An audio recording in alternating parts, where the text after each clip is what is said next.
చూడండి పెద్దమ్మ వచ్చేసి ఆమె పేరు రమణమ్మ. మనం చూసిన ఏరియా వచ్చేసి ఇది దువ్వూరు బ్రహ్మగారి గుడి, అంటే వెనక బ్రహ్మం గుడి ఉంది, స్వామి గుడి. ఈ పెద్దమ్మ వచ్చేసి ఒంగోలు జిల్లా అని చెప్తుంది పెద్దమ్మ. ఆమె పేరు రమణమ్మ అని చెప్తుంది, తర్వాత చెప్పలేదండి. ఒక వారం క్రితం తెచ్చి ఇక్కడ ఎవరో వదిలిపెట్టి పోవడం జరిగింది. పోవడంతో పెద్దమ్మ చూడు ఇక్కడ చూడు ఎంత చూడు తన బ్యాగ్ అన్ని ఇక్కడ వదిలిపెట్టి చాలా దయనీయ స్థితిలో ఉంది. పెద్ద పడిపోయి అంతా జ్వరం ఫుల్ జ్వరం వస్తుంది. మన దృష్టికి ఇక్కడ ఉన్న కొంతమంది మిత్రులు ఫోన్ చేసి ఆ పెద్దమ్మ పరిస్థితి చెప్పడంతో మనము నిన్నటిచ్చి ఈమె ఆధార బాధన మనం చూస్తున్నాము. అంటే ఆమెకు అవసరమైన ఆహార పానీయాలు ఫుడ్ అందిస్తూ వస్తున్నాము. ఈ పెద్దమ్మ కానీ మనము మంచి ఆశ్రమంలో చేర్పించడానికి మనం ఈరోజు ప్రయత్నం చేస్తున్నాము. ఎందుకంటే చాలా దయనీయంగా ఆ పెద్దమ్మ పరిస్థితి. ఎందుకంటే ఇక్కడ చలిగాలికి అంతా అంటే ఎవరు దిక్కు చూసలేని పరిస్థితి ఏర్పడిపోయింది. కాబట్టి మన పెద్దమ్మ అనుకుని ఈమెను మంచి ఆశ్రమం చేర్పించి ఆ మంచి చెడ్డలు మేము శ్రీ వినాయక ఫౌండేషన్ టీమ్ చూసడానికి నిరంతరం మేము ప్రయత్నం చేస్తున్నాము. ఇటువంటి వాళ్ళు ఎక్కడున్నా కానీ మాకు సమాచారం ఇవ్వాల్సింది కోరుతున్నాం. Thank you.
నమస్కారము.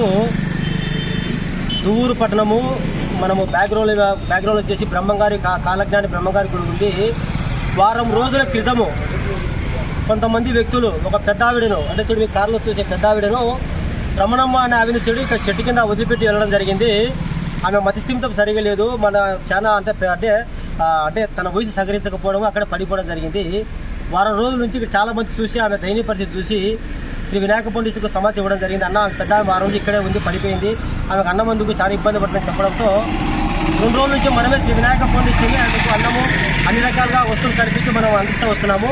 ఆ పెద్దవాడిని ఏదైనా మంచి ఆశ్రమం చేర్పితే ఆలోచనతో ఎర్రగుంట దగ్గర ఉన్న తిప్పలూరు దగ్గర ఎద్దుల ప్లేస్ చేస్తాము అనాథాశ్రమం అన్నగారు రాజేంద్ర గారికి మనం సమాధానం ఇవ్వడం జరిగింది. కూతురుగా తన చెరువులను వదలడం జరిగింది. చాలా ఘోరంగా అయినా కానీ ఎటువంటి నిశ్చయం లేకుండా అన్నగారు తన కారులో ఆమెను తీసుకొని ఆశ్రమంలో చోటించడానికి ఈరోజు మనకు అవకాశం ఇవ్వడం జరిగింది. Thank you. మనం ఎద్దుల చేస్తాం అనాథాశ్రమానికి ఒక సొంత తల్లి తండ్రి చూసిన దానికి నిరంతరము మన అన్నగారు ప్రయత్నం చేస్తున్నారు. మేము కానీ ఆయనకు అంత ఇప్పుడు ఇబ్బంది లేక మా అంతా సహకరిస్తున్నాము. Thank you.